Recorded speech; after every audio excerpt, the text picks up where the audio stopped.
Ayo, segera download Quran Tadabbur, tafsir dalam genggaman Anda.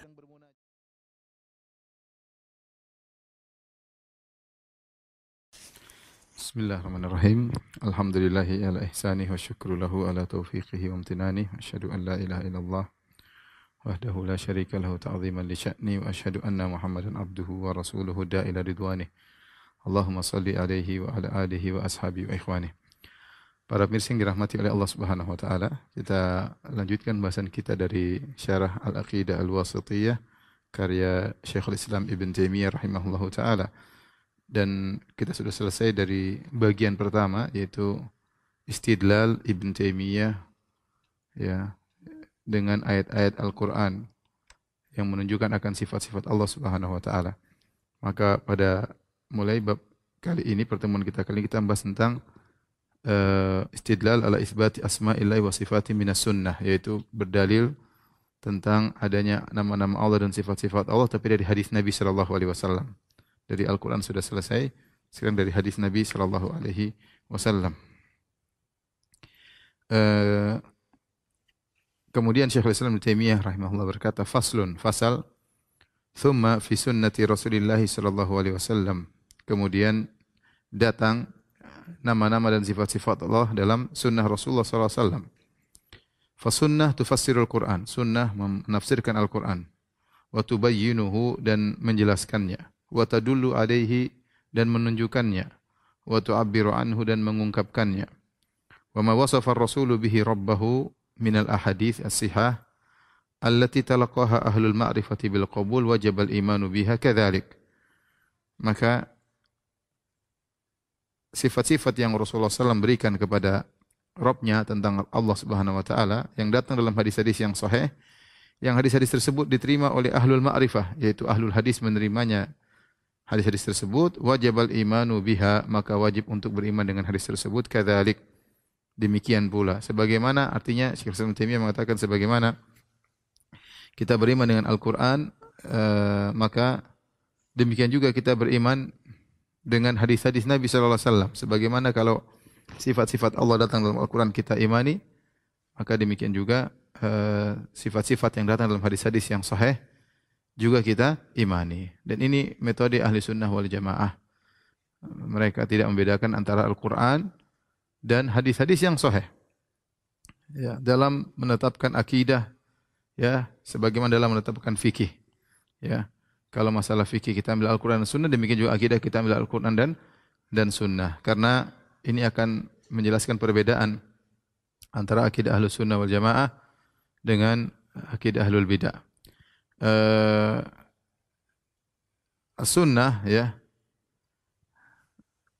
fungsinya sama seperti Al-Quran, ya, yaitu sama-sama sebagai sumber hukum, dan ini disepakati oleh para ulama, ya, bahwasanya Al-Quran, ya, sebagaimana diambil hukum dari Al-Quran, demikian juga diambil hukum dari sunnah Nabi sallallahu alaihi wasallam. Oleh karenanya Allah tekankan dalam ayat banyak sekali, Allah menyuruh taat kepada Rasulullah sallallahu alaihi wasallam banyak sekali, ya. Demikian juga isyarat tentang sunnah seperti Allah berfirman, wa anzalallahu alaikal kitaba wal hikmah, dan Allah menurunkan kepada engkau Al-Kitab, yaitu Al-Quran, dan Al-Hikmah ditafsirkan dengan sunnah, ya. Demikian juga dalam surat Al-Ahzab kata Allah, wadhkurna ma yutla fi buyutikunna min ayatillahi wal hikmah. Dan wadhkurna itu istri-istri Nabi, ingatlah apa yang dibacakan di rumah-rumah kalian dari ayat-ayat Allah dan al-hikmah, yaitu hadis-hadis Nabi sallallahu alaihi wasallam. Kemudian Allah juga berfirman, wa ma atakumur rasulu fakhudhuhu wa ma nahakum anhu fantahu. Apa yang datang dari Rasul maka ambillah, dan apa yang dilarang maka tinggalkanlah. Ya. Kemudian juga misalnya Allah mengatakan, wa ma yantiqu anil hawa, ya, in huwa illa wahyu yuha. Dan sungguhnya Rasulullah SAW tidak berbicara dengan hawa nafsunya, tetapi itu adalah wahyu yang Allah wahyukan kepadanya. Oleh karenanya Al-Quran dan Sunnah sama-sama sumber hukum. Adapun kedudukan As-Sunnah, ya, kalau kita mau jelaskan, Sunnah Nabi maksudnya hadis-hadis Nabi, ya, maksudnya hadis-hadis.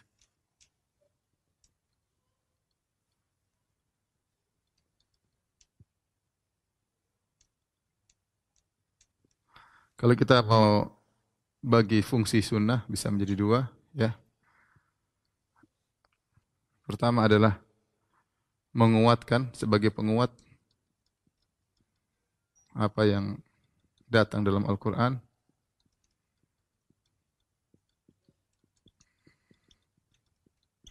Yang kedua sebagai penjelas. Jadi yang pertama sebagai penguat, yang kedua adalah sebagai penjelas. Adapun sebagai penguat ya, maka banyak sekali ya sebagai penguat, misalnya Al-Quran ya menyuruh berbakti kepada orang tua,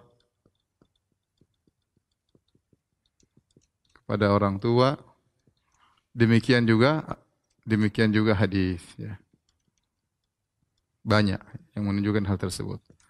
Misalnya Al-Quran ya melarang syirik, membunuh, kemudian minum khamar misalnya. Maka demikian pula hadis.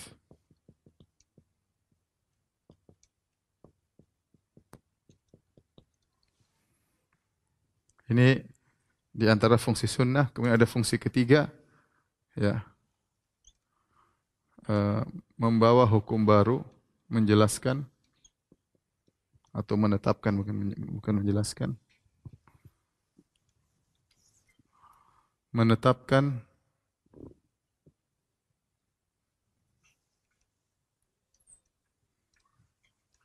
sini aja. Ya. Menetapkan hukum-hukum baru, hukum-hukum yang tidak disebutkan di Al-Quran. Dan ini banyak sekali. Tapi adapun as-sunnah sebagai penjelas, ya, maka datang juga dalam beberapa model, ya, Al-Quran sebagai penjelas. Misalnya menafsirkan lafal dalam Al-Quran.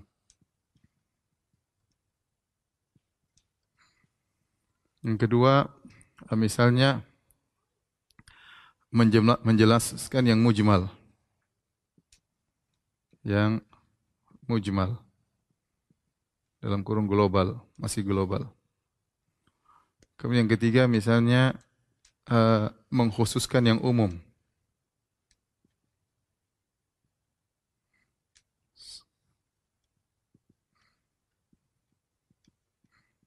Kemudian mentakyid yang mutlak.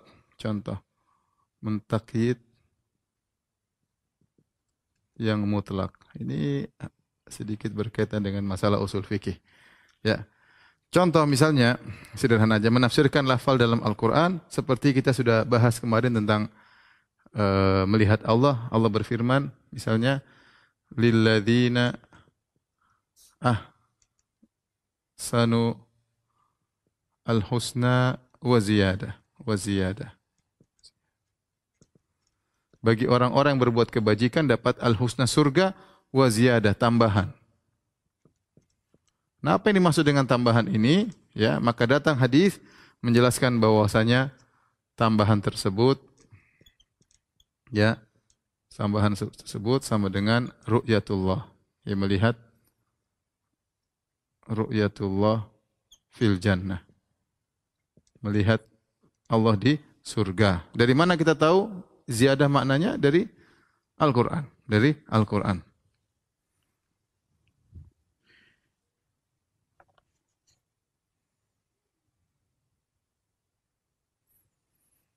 Demikian juga misalnya menjelaskan yang mujmal. Ini juga banyak. Menjelaskan yang mujmal, contohnya banyak. Misalnya Allah berfirman, misalnya ya, wa aqimus shalah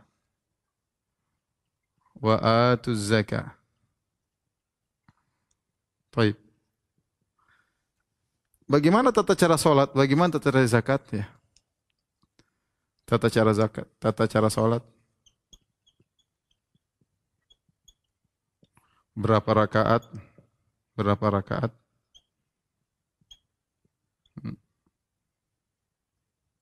bacaannya, pembatal-pembatalnya banyak sekali. Ini semua datang dalam hadis. Kalau tidak ada hadis kita enggak bisa salat. Gimana nerapkan aqimus shalah?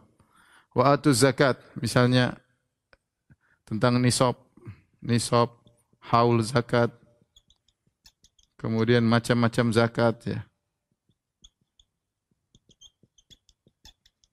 Dan lain-lain. Ini semua di hadis. Ini semua datang dalam hadis. Ini semua di hadis. Dalam sunnah Nabi SAW hadis. Ya. Jadi mujmal, aqimus shalah masih mujmal, atuz zakat masih mujmal. Seperti juga misalnya mengkhususkan yang umum atau seperti mengkhususkan umum ya, misalnya wa katabna 'alaihim fiha anna an-nafsa bin-nafs. Allah berfirman Subhanahu wa taala dalam Al-Qur'an dalam surat Al-Maidah, wa katabna 'alaihim fiha anna an-nafsa bin-nafsi. Kul wal juruha qisas. Allah menjelaskan tentang qisas, kata Allah anna nafsa bin-nafsi, yaitu jiwa dibunuh karena membunuh jiwa yang lain.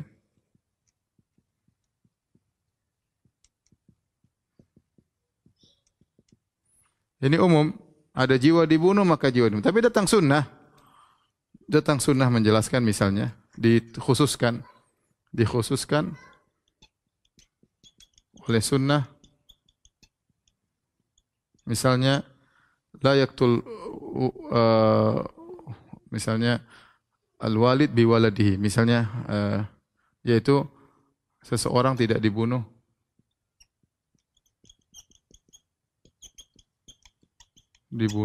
ya, jika membunuh anaknya.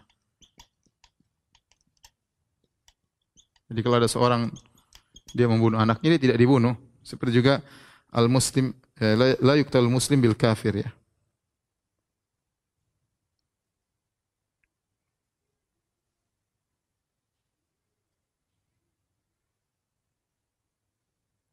La yuqtal walidun bi waladihi dalam hadis ya.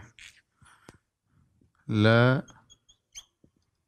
yuqtal walidun bi waladihi. Ini hadis ya. Sehingga kalau ada orang bunuh anaknya tidak dibunuh. Mengkhususkan dari keumuman ayat ini ya. Kenapa? Karena kata Nabi sallallahu alaihi wasallam, anta wa maluka li abik. Kau dan harta milik bapakmu. Jadi kalau seandainya bapaknya khilaf kemudian bunuh anaknya, dia dosa besar tentunya, tapi dia tidak dibunuh gara-gara membunuh anaknya. Contoh mentakyid yang mutlak seperti firman Allah Subhanahu wa taala ya. Was-sariqu was-sariqatu faqta'u aydiyahuma. Faqta'u aydiyahuma. Itu pencuri dan laki-laki mencuri wanita, maka potonglah ya tangan mereka. Maksudnya potong apa? Ya maksudnya dipotong sampai di sini, sampai tangan. Itu datang dalam sunnah, potongnya sampai di kaf ya. Ya, cara potongnya dikhususkan ya. Kemudian dikhususkan dari sisi ya, dari sisi bagian tangan yang dipotong.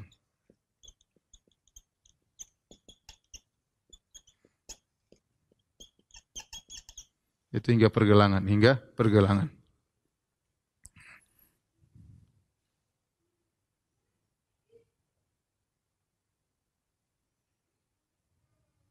Itu hingga pergelangan.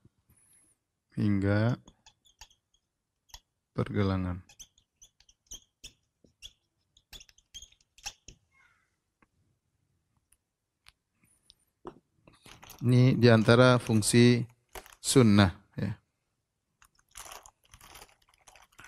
Kemudian diantara fungsi sunnah yang lain ini. Jadi kalau kita mau fokus, ini nomor 1 ya. Ini nomor 2. Nomor 3, menetapkan hukum yang tidak disebutkan di Al-Quran. Ini banyak ya. Ini banyak. Contohnya banyak banget.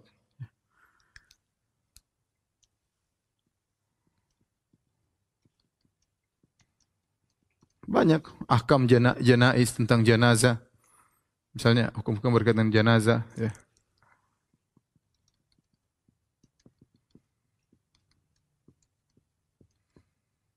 Misalnya, ya. Eh, Banyak tidak ada dalam Al-Quran bagaimana penyelenggaraan jenazah, bagaimana aturan jenazah, ya banyak sekali. Contohnya banyak juga hal-hal yang diharamkan, hal-hal yang diharamkan tidak ada di Al-Quran.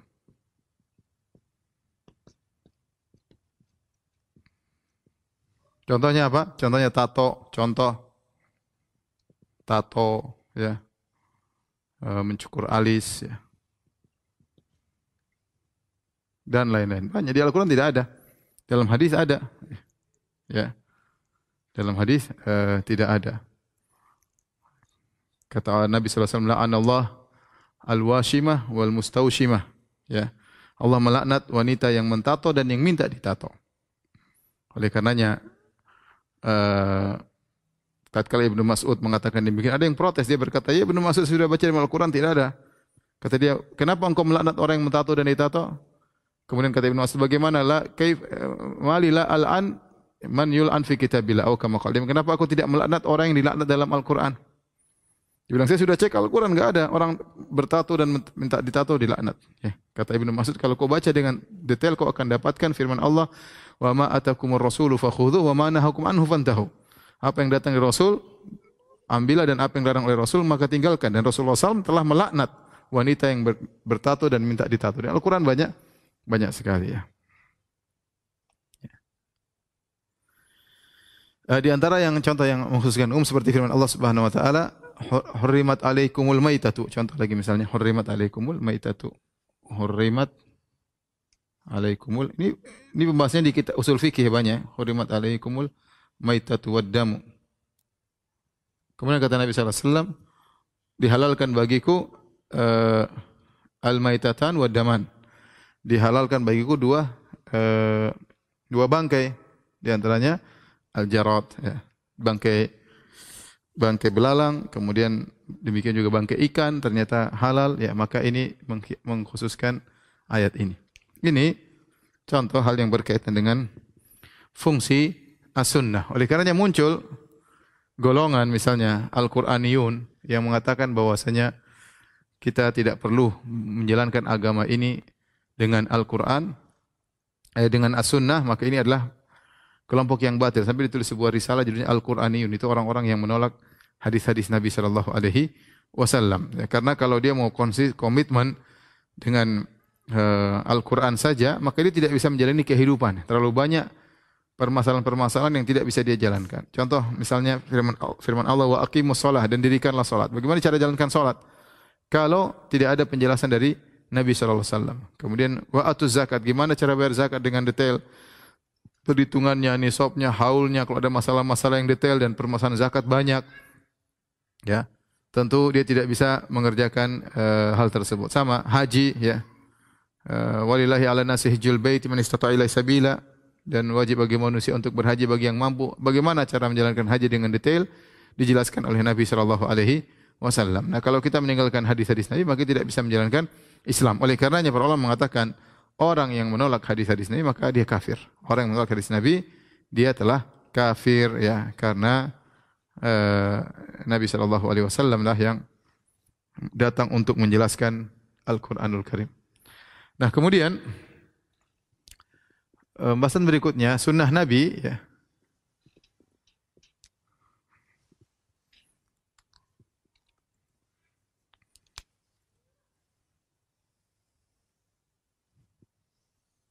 Ya.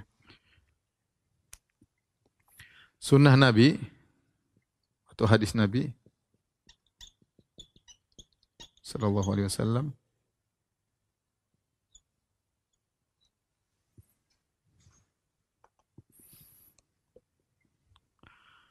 ditinjau dari, ya,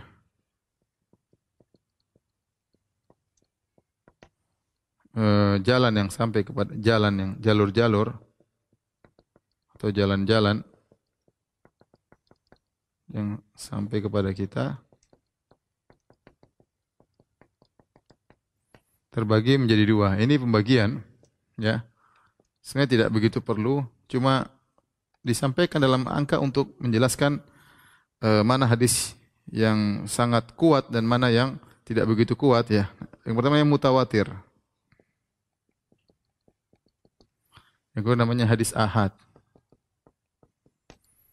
Ya, mutawatir ini intinya yang meriwayatkan banyak, yang meriwayatkan maksudnya apa? Yang meriwayatkan banyak.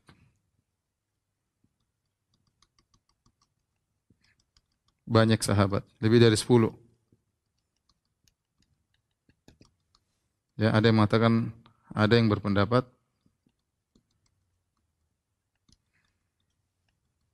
lebih dari 10 sahabat.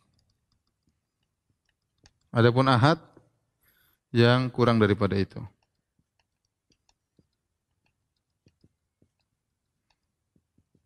Misalnya misalnya sahabat yang meriwayatkan cuma 5 atau 4 atau 3 atau 2 atau 1 orang. Nah, bagi ahlu sunnah, pembagian mutawatir dan ahad ini tidak begitu penting. Yang penting hadisnya sahih.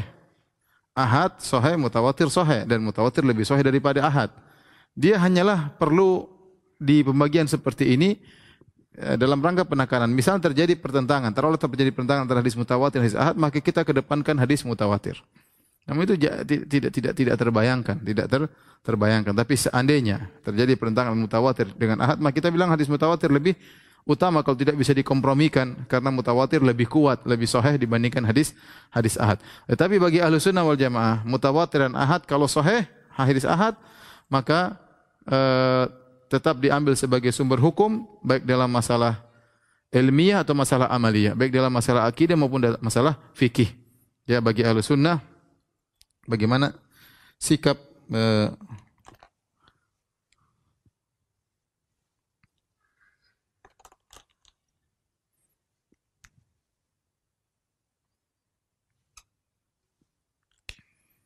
ahlu sunnah, ya, menerima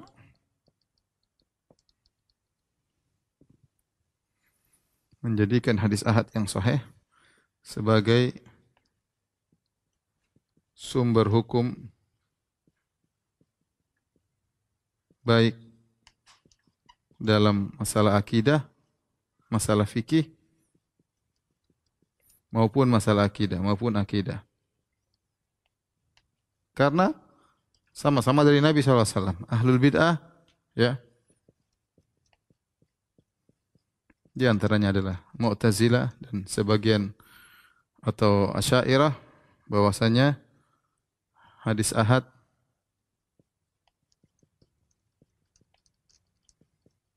hanya untuk masalah fikih. Tidak bisa untuk akidah.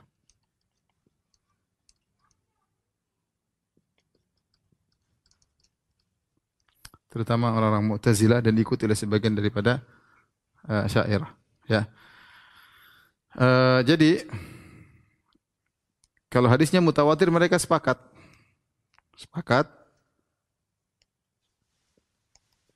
untuk dijadikan sumber hukum bahkan dalam masalah akidah.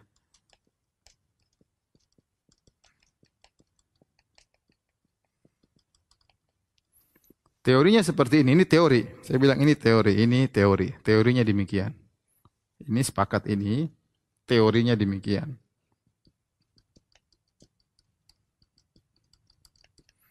Prakteknya banyak hadis-hadis akidah yang mutawatir namun dianggap tidak, tetap aja ditolak, ya. Prakteknya, ya.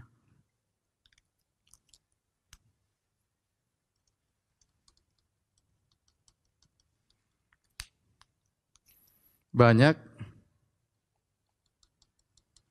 hadis mutawatir berkaitan dengan akidah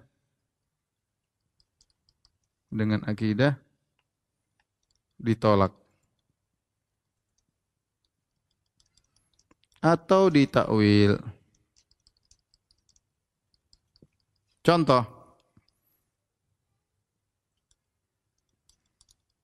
hadis melihat Allah mutawatir ditolak oleh Mu'tazilah.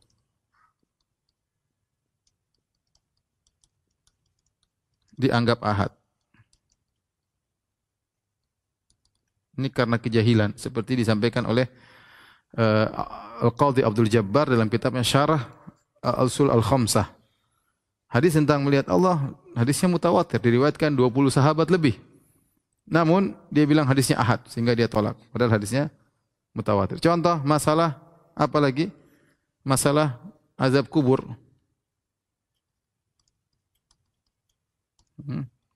Hadisnya juga mutawatir, tapi ditolak oleh Mu'tazilah. Ditolak oleh Mu'tazilah. Dan ini karena kejahilan mereka. Contoh lagi hadis mutawatir, misalnya hadis nuzul. Nuzul ilahi. Yaitu Allah turun pada sepertiga malam yang terakhir di langit dunia. Hadisnya mutawatir, nanti akan kita sebutkan. Hadisnya mutawatir. Tetapi ditolak oleh Mu'tazilah, oleh Asy'ariyah di takwil, ya. Ya. Wa kullu nafsin awhama at-tasbiha, ya. Fa awilhu aw fawwid wa rum tanzihan. Kata salah satu dari mereka, setiap nas yang memberikan kesan itu adalah tasbih, maka takwillah atau fawwidhu atau berakidahlah tafwid dalam kondisi engkau mencari pensucian bagi Allah, ya. Jadi disuruh takwil atau disuruh tafwid. Jadi ini pentingnya kita bahas ini untuk mengetahui bahwasanya Ahlussunnah wal Jamaah menjadikan hadis yang penting dia sahih, baik mutawatir ataupun ahad. Kalau yang penting hadisnya sahih, maka diterima sebagai sumber hukum baik dalam masalah fikih maupun dalam masalah akidah. Dan ini sering kita bahas, ya. Bagaimana kita membantah orang Mu'tazilah yang beda-bedakan hal ini. Terlebih lagi bikin bingung mereka, ya.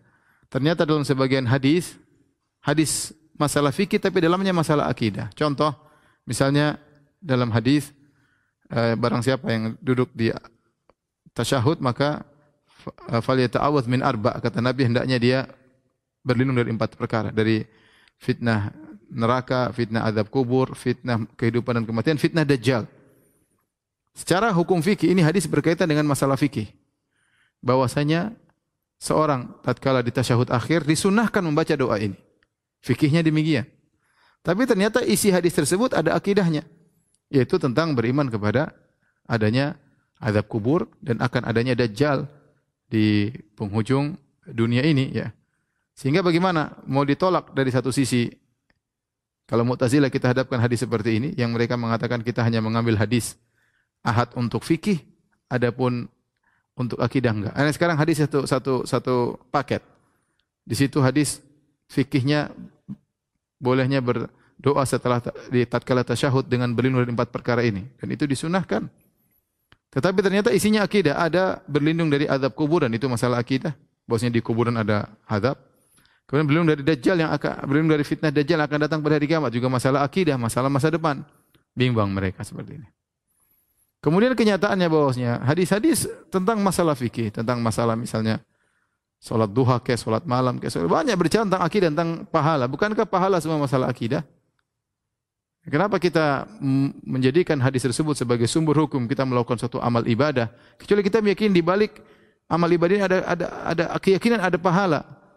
Ya, berarti adapun kalau kita bilang kita ambil fikihnya, adapun masalah pahalanya tidak kita terima, ya enggak bisa. Ya. Oleh karenanya mereka tidak bisa komitmen dalam hal ini, ya. Ya, kemudian kenapa mereka menolak hadis ahad? Kata mereka hadis ahad, namanya yang meriwayatkan cuma berapa orang, masih ada kemungkinan salah. Ada kemungkinan salah. Yang meriwayatkan 1 orang, 2 orang, 3 orang, 4 orang. Beda kalau hadis mutawatir 10 orang. Kemungkinan salah tidak ada. Adapun hadis ahad yang meriwayatkan mungkin cuma 2 orang, 3 orang, kemungkinan salahnya besar. Karena semua yang kurang dari 10 mereka bilang hadis ahad. Kita bilang, kita berbicara tentang ilmu hadis yang Allah Subhanahu wa taala telah menjamin untuk menjaga Al-Qur'an dan di antaranya juga menjaga penjelasnya. Kita jelaskan di antara fungsi sunnah adalah sebagai penjelas Al-Qur'an. Inna nahnu nazzalna dzikra wa inna lahu lahafizun. Kami telah turunkan Al-Qur'an dan kami yang menjaga Al-Qur'an tersebut. Di antaranya menjaga Al-Quran dan menjaga penjelasannya. Ini konsekuensi yang sangat logis. Kalau Allah cuma jaga lafalnya, tidak penjelasannya tidak dijaga, percuma Allah turunkan Al-Quran kalau penjelasannya tidak dijaga. Oleh karenanya para ulama berdalil dengan ayat ini bahwasanya Al-Quran dijaga, penjelasannya juga dijaga, itu Al-Quran. Itu hadis Nabi SAW. Dah, konsekuensi dari harus dijaganya hadis, berarti harus dijaga mana hadis yang sahih dan tidak sahih. Konsekuensi dari hal tersebut untuk menjaga hadis sahih maka timbullah para ulama ahli hadis yang mereka bisa meneliti mana hadis yang sahih, mana hadis yang dhaif, mana yang perawinya jujur dan mana perawinya yang tidak jujur, mana perawinya yang thiqah dan mana perawinya yang dhaif. Antum bayangkan hadis ahad, kebanyakan mereka bicara pada tabaqatul ulia, itu pada sahabat. Ini paling penting, sahabat kemudian tabi'in ya. Sahabat dan tabi'in, taruhlah yang meriwayatkan hadis cuma satu sahabat. Kemudian di satu sahabat cuma satu tabi'in. Satu tabi'in, kemudian satu tabi'in, kemudian setelah itu banyak. Seperti hadis innamal a'malu binniyat. Ya. Jadi tabaqah sahabat cuma Umar, kemudian tabi'in cuma satu, kemudian tabi'in cuma satu, kemudian setelah itu banyak ya. Kata mereka hadis ahad. Taib. Kita enggak usah bicara tentang generasi sahabat. Kita bicara zaman kita sekarang aja. Zaman kita sekarang aja. Kalau misalnya Syekh bin Baz rahimahullahu ta'ala. Enggak usah Syekh bin Baz. Misalnya yang dibawa daripada itu misalnya Syekh Abdul Razak hafizahullahu taala berbicara, saya telah melihat sesuatu di jalan begini-begini. Kira-kira kita percaya tidak? Kita tahu Syekh Abdul Razak siapa hafizahullahu taala. Tahu bagaimana ketakwaannya, bagaimana hati-hatinya dalam berbicara, tidak ngelantur dalam berbicara. Kalau dia bilang saya tadi pagi melihat sesuatu terjadi di jalan, saya pasti benarkan. Dan saya yakin karena yang ngomong Syekh Abdul Razak. Bagaimana lagi kalau yang ngomong ternyata Syekh bin Baz rahimahullahu ta'ala. Subhanallah, saya baru nonton tentang bagaimana biografi Syekh bin Baz, salah seorang muridnya bercerita. Bagaimana Syekh bin Baz tidak pernah tidak berhenti lisannya dari berzikir kepada Allah Subhanahu wa ta'ala. Ya. Sebutkan dia angkat 2 telepon. Kalau telepon satu dia angkat, kemudian dia jawab, kemudian satu berbunyi, maka dia serahkan kepada asistennya untuk menerima, suruh nunggu Syekh. Setelah dia jawab, dia tutup sambil menunggu asistennya menjelaskan, dia subhanallah, alhamdulillah, wallahu akbar, subhanallah, alhamdulillah, akbar. Tidak pernah berhenti dari berzikir kepada Allah Subhanahu wa taala. Yang terkenal sangat bersedekah, gajinya dia berikan kepada orang-orang susah. Artinya maksud saya, kalau Syekh bin Baz ketemu kita kemudian berkata sesuatu, tadi siang saya melihat pesawat jatuh misalnya, atau misalnya tadi siang saya mendengar sesuatu kejadian, atau tadi siang saya ketemu orang itu menyampaikan kepada saya, 100% kita percaya. 100% kita percaya. Karena kita tahu Syekh bin Baz siapa. Ya. Ini kita berbicara tentang ulama zaman sekarang. Kalau Imam Nawawi kemudian hidup sampaikan bahwa kita percaya, kita tahu Nawawi. Bagaimana lagi dengan kemudian kalau yang menyampaikan adalah tabi'in? Bagaimana yang menyampaikan adalah sahabat yang luar biasa iman mereka? Meskipun satu orang kita tidak percaya. Ya. Kemudian apa alasan kemudian menolak hadis ahad? Kemudian muncul para ahli hadis yang mengkritiki, menilai mana yang sahih, mana yang thiqah, mana yang misalnya saduq dan mana yang dhaif. Ini semua ilmu ada pembahasannya tersendiri. Oleh karenanya pendapat yang benar, pendapat Ahlussunnah wal Jamaah, jika hadisnya sahih apalagi mutawatir, ya, maka kita terima hadisnya ya secara zahirnya. Apalagi hadis-hadis tersebut sesuai dengan Al-Quran dalam pembahasan ini. Wallahu ta'ala alam bisawab. Habis ini kita lanjutkan pada pembahasan berikutnya. Tolong dihapus. Para mirsa yang dirahmati Allah Subhanahu wa taala.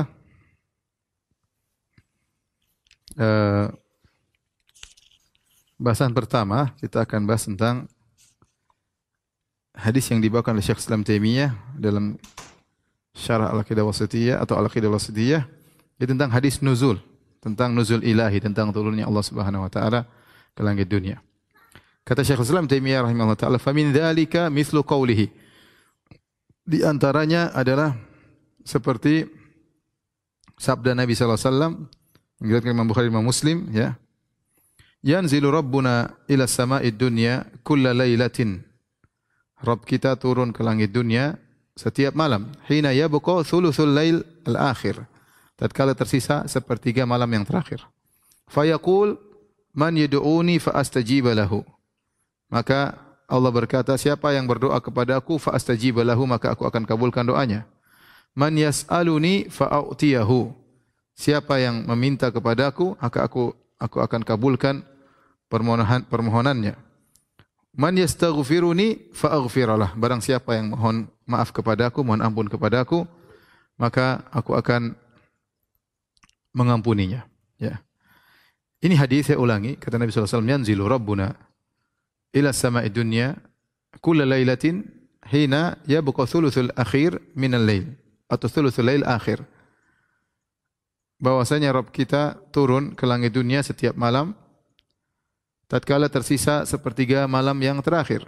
Fayaqul, kemudian Allah berkata, man yad'uni, siapa yang berdoa kepadaku fastajibalah, aku akan kabulkan doanya. Man yas'aluni fa'utiyahu, barang siapa yang memohon kepadaku, aku akan kabulkan permohonannya. Wa man yastaghfiruni, barang siapa yang mohon ampun kepadaku fa'aghfiralah, aku akan ampuni dia. Hadis riwayat Bukhari dan Muslim. Hadis ini ya menjelaskan tentang bagaimana maha baiknya Allah Subhanahu wa taala. Hadis ini menjelaskan tentang agungnya dan maha baiknya Allah Subhanahu wa taala.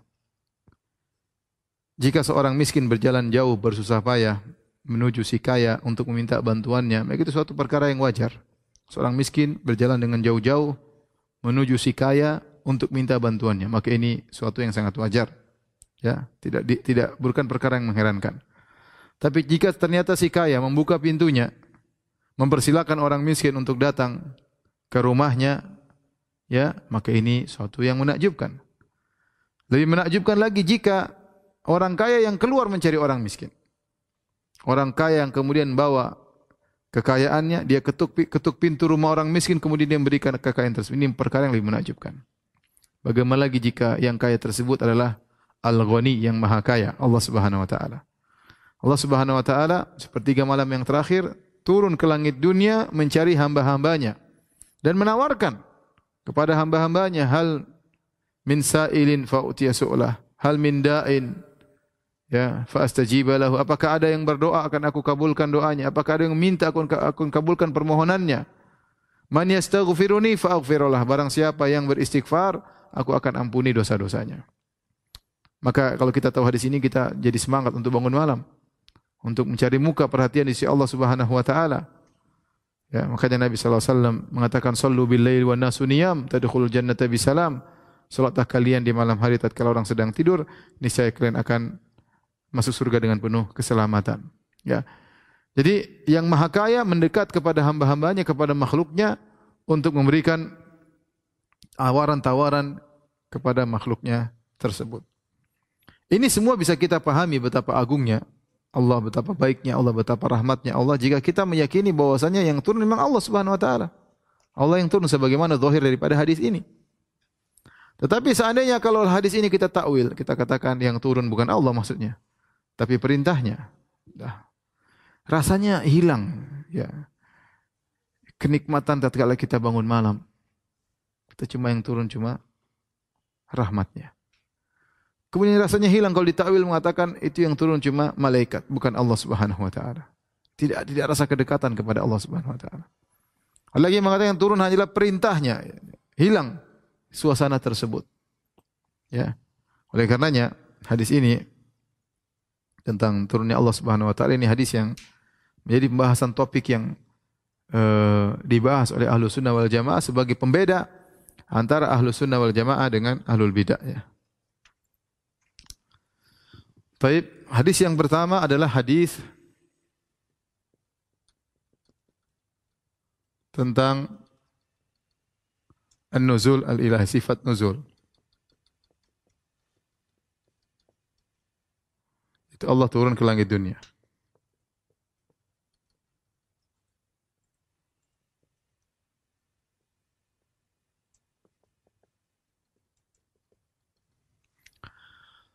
Eh, yang pertama kita bahas bahwasanya hadisnya mutawatir.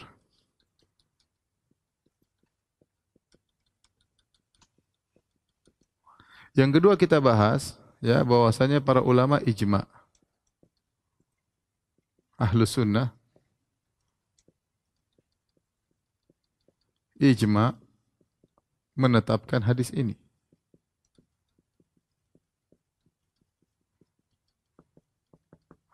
Yang ketiga kita katakan bahwasanya ahlul bid'ah ijma mereka sepakat menolak hadis ini, menolak zahir hadis ini.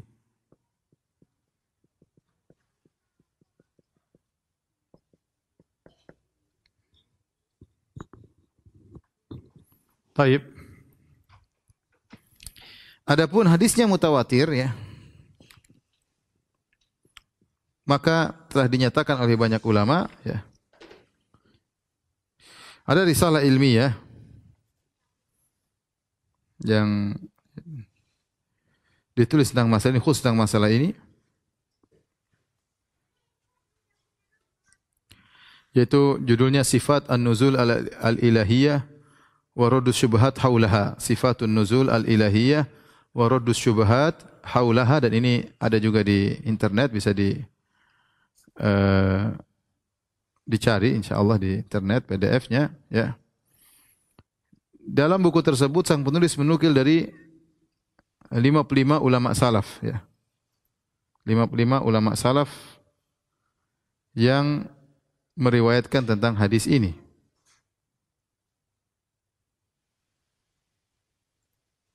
Yang menetapkan hadis nuzul ini berkaitan dengan ijma, 55 ulama salaf yang menetapkan kandungan daripada hadis ini ya. Kemudian hadis ini sangat banyak disebut oleh para ulama, hadisnya mutawatir ya. Bahkan kata Ibnu Qayyim rahimahullah dalam kitabnya Sawa'iqul Mursalah, innaha waradat min nahwi 30 sahabiyan, datang dari sekitar 30 sahabat. Demikian juga Az-Zahabi dalam kitabnya Al-Ulu, ini semua ahli hadis ya.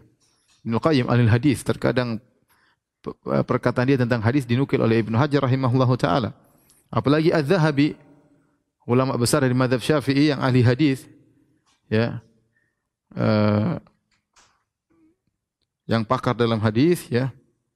Beliau berkata dalam kitabnya Al-Ulu, wa qad allaftu ahaditsan nuzul fi juz'in wa dzalika mutawatirun aqta'u bihi. Aku telah menulis hadis-hadis tentang sifat nuzul dalam satu juz, dalam satu buku ya, wa dzalika mutawatirun aqta'u bihi, dan itu hadisnya mutawatir, aku meyakini akan hadis tersebut. Jadi hadisnya mutawatir dan lafalnya banyak ya. Jadi hadis tentang nuzul ilahi, hadisnya mutawatir. Diriwayatkan kata Ibnu Qayyim tadi sekitar 30 sahabat ya. Dan lafal yang semirip dengan nuzul ya, hadisnya mutawatir. Lafal yang mirip dengan nuzul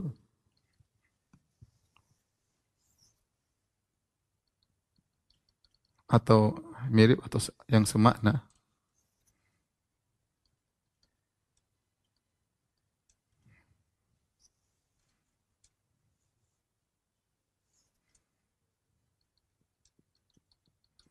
nuzul di antaranya adalah al-maji, datang. Kemudian di antaranya al-ityan, sama ini juga datang. Ad-dunu ya, mendekat ya. Kemudian kata para ulama, ini semua bagian daripada nuzul. Ini semua melazimkan nuzul ilahi. Kenapa bisa demikian? Karena misalnya firman Allah, wa jaa rabbuka wal malaku saffan saffan, dan datang Rabbmu sementara malaikat bersaf-saf. Datang kemana? Datang bertemu dengan hamba-hambanya. Datang dari atas menuju hamba-hambanya berarti nuzul, turun. Ityan juga, fayatihim rabbuhum, maka datanglah Rabb mereka kepada mereka. Datang berarti Dari atas ke bawah berarti menunjukkan nuzul. Ya. Dunu Allah mendekat seperti Allah mendekat kepada para jemaah haji di Asyiyat Arafah dalam Sahih Muslim. Fa innahu yadnu, ya. Allah mendekati kepada hamba-hambanya para jemaah haji di padang Arafah. Mendekati ini semua kelaziman dari nuzul. Jadi selain hadisnya mutawatir, banyak lafal-lafal yang semakna dengan nuzul, ya. Dan kalau kita mau tambahkan di sini boleh, ya. Hadisnya mutawatir tadi lebih dari 30 sahabat atau sekitar 30 sahabat.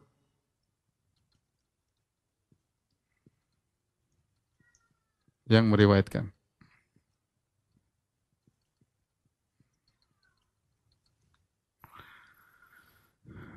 Kemudian juga datang dalam sebagian riwayat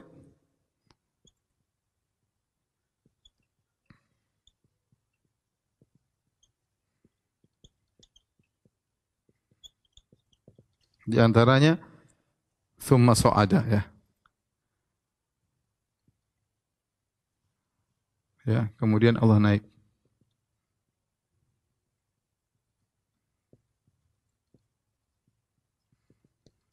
Ya. Dalam atau aroja, dalam riwayat aroja, ya. Aroja sama juga artinya apa? Naik, ya. Demikian dalam riwayat, ya. Aqrabu ma yakunul abdu min rabbih fi jawfil lail. Fi aqrabu ma yakunu min rabbih fi jawfil lail. Ya. Yang paling dekat seorang hamba kepada Rabbnya di tengah malam, yaitu tatkala Allah turun ke langit dunia. Jadi banyak lafal-lafal yang mendukung makna tersebut, ya.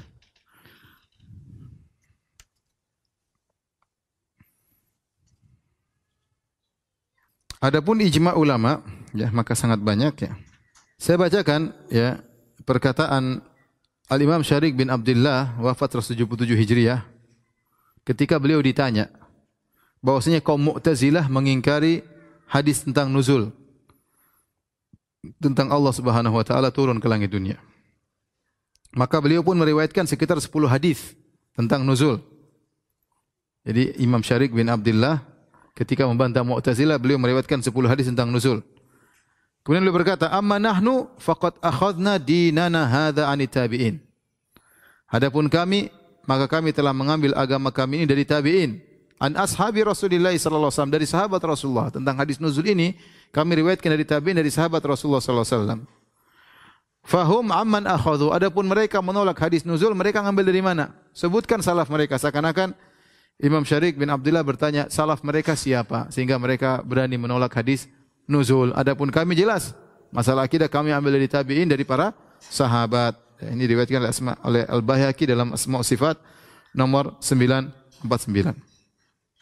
Ini menunjukkan para ulama, ya, menetapkan tentang sifat nuzul. Oleh karenanya tadi saya sebutkan dalam kitab Sifat An-Nuzul Al-Ilahi, ya, Warad ala Syubhat Haulaha, disebutkan 55 ulama yang menetapkan tentang sifat nuzul, ya. Adapun yang menyatakan hadis tentang nuzulnya Allah adalah mutawatir, ya, bukan cuma Ibnu Qayyim, di antaranya Abu Zur'a Ar-Razi, kemudian Imam Ibn Abdul Bar. Jadi yang mengatakan hadis mutawatir, ya, di antaranya, ya, Abu Zur'ah Ar-Razi, ya,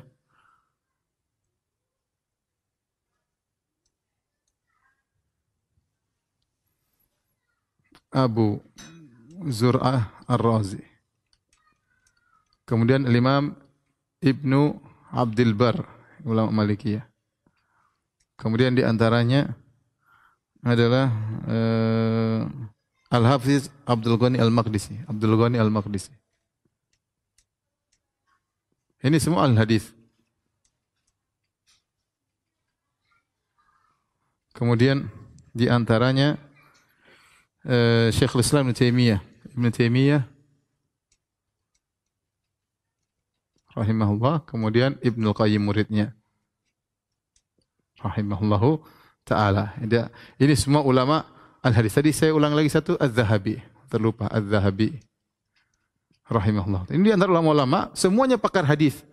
Kalau sudah bicara hadis semuanya pakar. Abu Zur Ar-Razi, Ibnu Abdul Bar, Abdul Ghani Al-Maqdisi, Ibnu Taimiyah, Ibnu Qayyim Az-Zahabi, semuanya pakar hadis. Semuanya mengatakan bahwasanya hadis tentang nuzul ilahi mutawatir. Artinya apa faedahnya?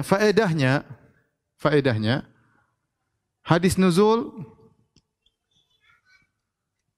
diriwayatkan oleh tadi sekitar berapa? 30 sahabat. Oleh sekitar 30 sahabat. Nah, dan Nabi mengulang-ulang mengatakan, mengulang-ulang di berbagai keadaan yang berbeda-beda. Yanzilu Rabbuna, Allah turun.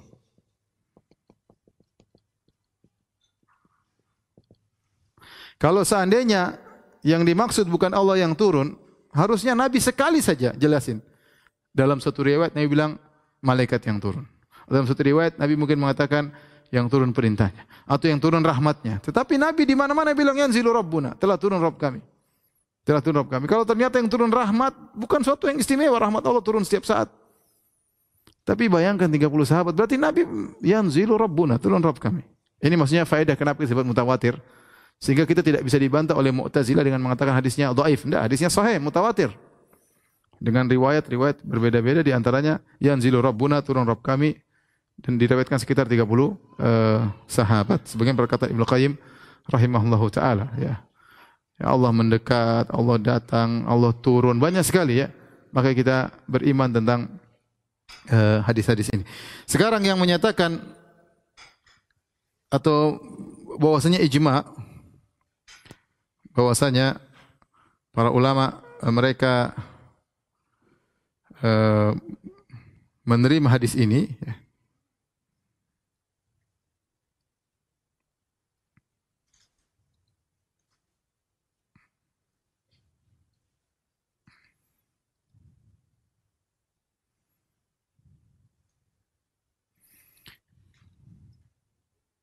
Saya carikan dulu sebentar.